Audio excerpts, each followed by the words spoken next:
Good evening. He's the most senior member of the Anglican Church to be convicted of sexual abuse. Today, a former Bishop of Lewes pleaded guilty to a string of offences against 18 teenagers and young men. Peter Ball, who's now 83, admitted indecent assault and misconduct in public office after failing in an earlier attempt to get the case thrown out. Our news correspondent Colin Campbell has the details.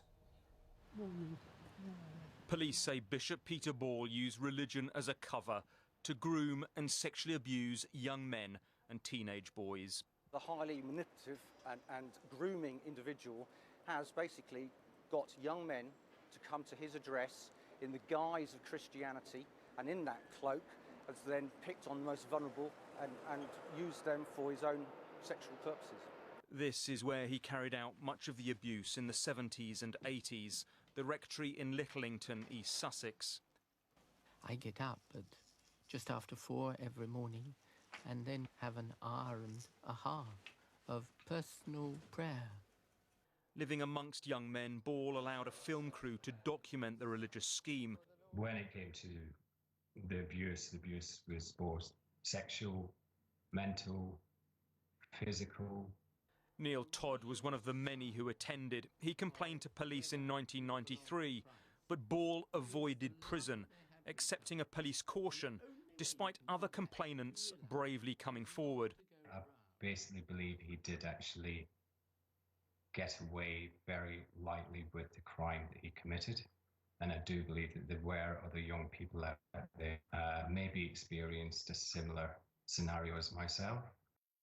Haunted by the abuse, Neil tragically took his own life in 2012. He was, of course, correct. Peter Ball did abuse many others.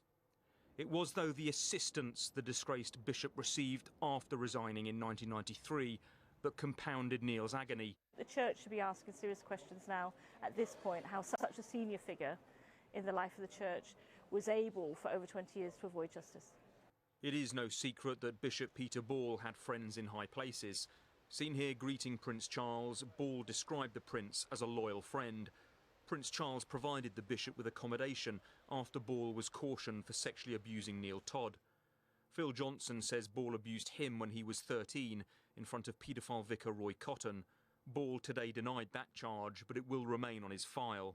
Peter Ball associated with a lot of other abusers, and his connections to those abusers and any collusion or conspiracy that existed between them has never really been explored.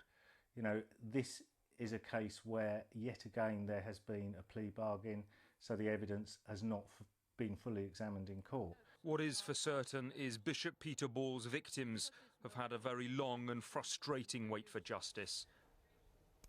Well, Colin Campbell is here in the studio now. Colin, you've been investigating sexual offences in the Church of England for several years now. How significant do you think today's guilty plea is?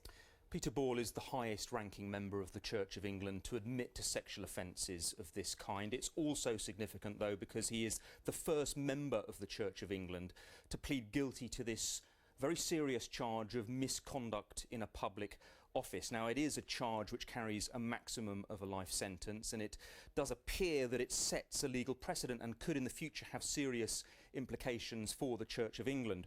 What we can report, though, for the very first time is that in 1993, staff for the acting Archbishop of Canterbury, George Carey, contacted the Crown Prosecution Service in the hope of trying to prevent Peter Ball's case going to trial, which is highly irregular. But there appear to be many unanswered questions in this case, victims and others suspecting that there was a cover-up, but Peter Ball will be sentenced on the 7th of October. Thanks, Colin.